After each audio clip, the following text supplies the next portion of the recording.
할렐루야. 이번 한 주간 동안 우리 주님의 은혜와 평강이 충만하시기를 주의 이름으로 축복합니다. 오늘 말씀은 마가복음 10장 28절에서 31절입니다. 베드로가 여짜와 이르되 보소서 우리가 모든 것을 버리고 주를 따랐나이다. 예수께서 이르시되 내가 진실로 너희에게 이르노니 나와 복음을 위하여 집이나 형제나 자매나 어머니나 아버지나 자식이나 전토를 벌인 자는 현세에 있어 집과 형제와 자매와 어머니와 자식과 전토를 100배나 받되 박해를 겸하여 받고 내세의 영생을 받지 못할 자가 없느니라. 그러나 먼저 된 자로서 나중되고 나중된 자로서 먼저 될 자가 많으니라. 아멘. 오늘 본문에 계시된 주님은 어떤 분이신가? 먼저 된 자가 나중되고 나중된 자로서 먼저 될 자가 많다고 말씀하십니다. 예수님께서 오늘 하신 말씀은 그 부자 관원의 질문과 연관되어 있습니다. 무엇을 하여야 영생을 얻겠습니까? 라고 질문을 했죠. 그래서 예수님께서 모든 재산을 팔아 나눠주고 나를 따르라 라고 말씀하신 것입니다. 그래서 오늘 말씀이 나와 복음을 위하여 집과 형제, 자매, 부모, 자식, 전토를 다 버려야 한다라고 말씀하신 것이죠. 하지만 이것은 정말 가족들과 등을 지고 모든 재산을 다 팔아버리라는 말일까? 그런 말이 아닙니다.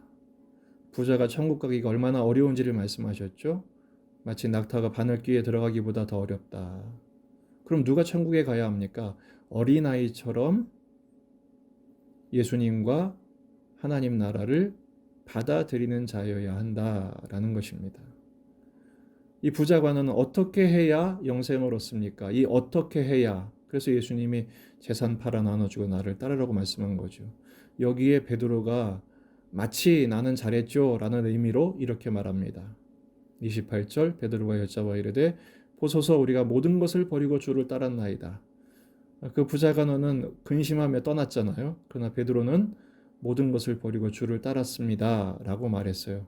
하지만 실제로 베드로는 다 어구도 버리고 가족도 버리고 따라왔지만 결정적인 순간에 주님을 떠나죠. 3번이나 부인하고 떠나고 말았습니다. 그렇다면 주님을 위해 형제, 자매, 부모, 자식, 재산을 다 버린다는 것은 무엇을 말할까? 어떻게 해야만 그것이 가능할까? 바로 부모, 형제, 자식, 전토, 재산 이런 세상 기준을 버리라는 말입니다. 세상의 것을 버리라는 얘기입니다. 왜 그렇습니까? 거기에서는 선한 것이 나올 수가 없기 때문에 그렇습니다. 세상적인 것, 인간적인 것에서 기대를 걸지 말아라. 오직 하나님께만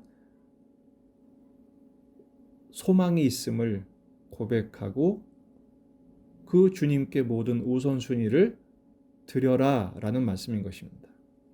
창세기 12장 1절 여호와께서 아브라함에게 이르시되 너는 너의 고향과 친척과 아비집을 떠나 이렇게 말씀하고 있죠. 고향과 친척과 아버지 집, 인간관계를 끊으란 말인가요? 아닙니다. 같은 맥락입니다. 세상적인 안전, 세상적인 만족, 세상적인 지지, 세상적인 기쁨을 버리라. 세상적인 가치를 버리고 오직 하나님만 믿고 바라고 따르라는 명령인 것입니다. 내가 내게 보여줄 땅으로 가라. 하나님의 약속을 믿고 따르라는 것이죠. 그렇게 하나님 나라를 먼저 생각하고 우선하여 따를 때 주님 약속하시죠. 현세의 100배를 받고 영생을 내세의 영생을 받는다. 그렇다면 세상 것의 100배, 정말 딱 100배를 받는다는 얘기일까요? 이것은 과장하신 비유법입니다. 낙타가 바늘귀에 들어가는 것보다 어렵다 한 것처럼 비유로 과장하신 거예요. 생각해 보세요. 본문대로 한다면 아내의 100배, 어떤 목사님이 그러시더라고요. 한 명의 아내도 감당하기 힘든데 100명을 준다. 이거는 복일까요? 저줄까요? 그렇게 질문하신 것도 있습니다. 여러분 이것은요. 세상 것의 100배가 아니라 영적인 가족, 영적인 능력, 영적인 부요함에 대한 풍성함의 표현인 것입니다. 바로 십자가의 사랑과 권능을 100배로 표현하신 것입니다. 여러분, 예수님 안에 십자가를 따를 때 수고하고 무거운 짐진 자들아 다 내게로 오라 내가 너희를 쉬게 하리라 하신 것처럼 참된 안식과 부요함이 예수님 안에 있는 줄로 믿습니다. 근데 오늘 말씀에 중요한 게 뭐죠? 박해를 겸하여 받고 이렇게 되어 있어요. 여러분, 박해를 겸하여 받고 100배나 받지만 박해를 겸하여 받는다. 앞에 건 주시고 박해는 빼주시고 우리는 그렇게 기대하죠. 이 박해는요, 세상 가치를 버리고 하늘 가치를 쫓을 때 따르는 당연한 세상의 저항입니다. 우리는 이것을 오히려 기쁨으로 받아들여야 된다는 것입니다. 이런 박해 고난이 오히려 우리로 하여금 먼저 된 자로 나중되지 않게 해주시는 영적인 안전장치가 됩니다.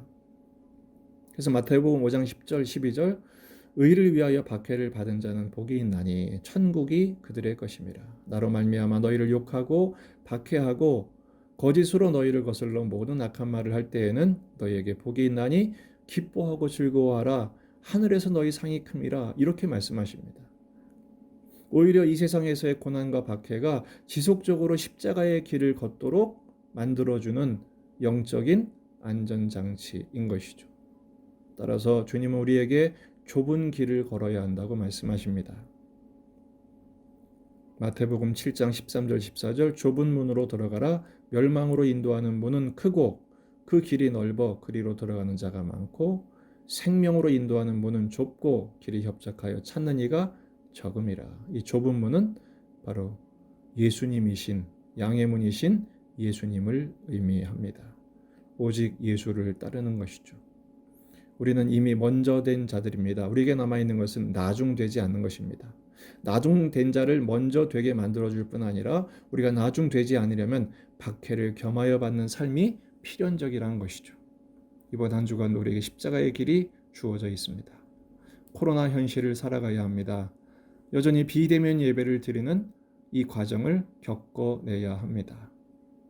어제 말씀처럼 우리 길을 막으실 때 오히려 더하여 주시는 새로운 길을 열어주시는 그 은혜가 있음을 믿고 주님이 허락하신 주님이 우리에게 초청하신 십자가의 길을 이번 한 주간 주님과 함께 잘 감당하여 승리하는 저와 여러분이 되시기를 주의 이름으로 축복합니다.